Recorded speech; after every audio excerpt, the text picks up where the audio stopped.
Abiso sa mga motorista, panibagong taas presyo sa produktong petrolyo ay patutupad bukas, October 24.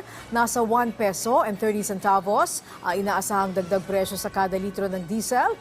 1 peso and 25 centavos ang aumento sa presyo ng kerosene, habang 95 centavos naman sa kada litro ng gasolina.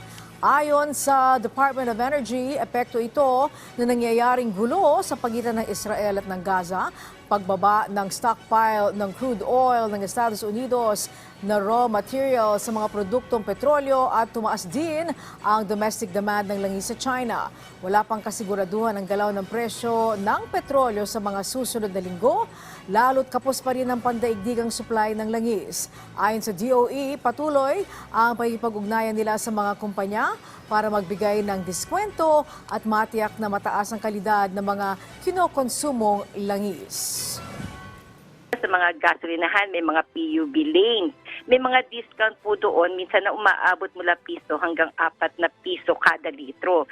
Depende po sa customer. Nilabas na outlook ng Global Plus na ang world supply and demand until end ng 2023 po, in December 2023, may deficit pong around 380,000 barrels.